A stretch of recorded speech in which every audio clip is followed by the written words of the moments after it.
ఒక మెంటల్ హాస్పిటల్లో అక్కడ ఉన్న పేషెంట్ అందరినీ వాటర్ థెరపీ కోసం స్విమ్మింగ్ పూల్కి తీసుకెళ్ళినప్పుడు అందరు లైన్లో నుంచోపెట్టే కార్యక్రమాలు చేస్తున్నప్పుడు అటెండర్స్ సడన్గా ఒక ఆయన వచ్చి డీప్లో వెళ్ళి దూకేశాడు.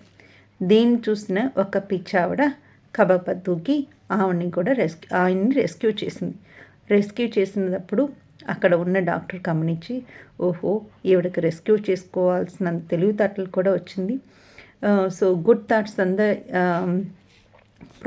ప్రాసెస్లో వచ్చి ఆవిడ కొంత నయం అవుతున్నట్టు ఉందని చెప్పి ఒక 2 రోజులు ఆవిడని బాగా దీర్ఘంగా అబ్జర్వేషన్ చేస్తే ఆవిడ ఓకే బాగానే ఉన్నట్టు అనిపిస్తే నెక్స్ట్ డే వెళ్ళి పిచ్చి ఆవిడ దగ్గరికి వెళ్ళి, అమ్మ మీకు ఒక గుడ్ న్యూస్ ఒక బ్యాడ్ న్యూస్ అని చెప్పారంట. గుడ్ న్యూస్ ముందు చెప్తాను, మీకు పిచ్చి నయం అయిపోయింది, ఇంకా మీరు మీ ఇంటికి వెళ్ళవచ్చు, డిసైడ్ చేస్తున్నాం అన్నారంట.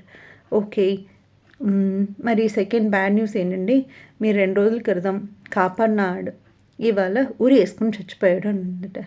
హై అని ఆవిడ నవ్వి, అవునా, కాదయ్యా, నిన్న ఆయన స్విమ్మింగ్ పూల్లో పడినప్పుడు తడిచిపోయాడు కదా, నేనే ఆడిని తీసుకొచ్చి ఫ్యాన్కి కట్టేసి ఆరబెట్టాను, అంతే, ఆడు ఉరి వేసుకోలేదని చెప్పిందంట.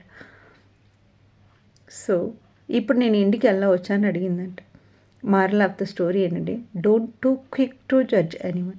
ఎవరి బుర్రలో ఏమున్నాయో తెలీదు, వాళ్ళని మీరు జడ్జిమెంట్ చేయలేరు. సో అంతే లైఫ్. చిన్న స్టోరీ, మంచి అర్థం ఉంది.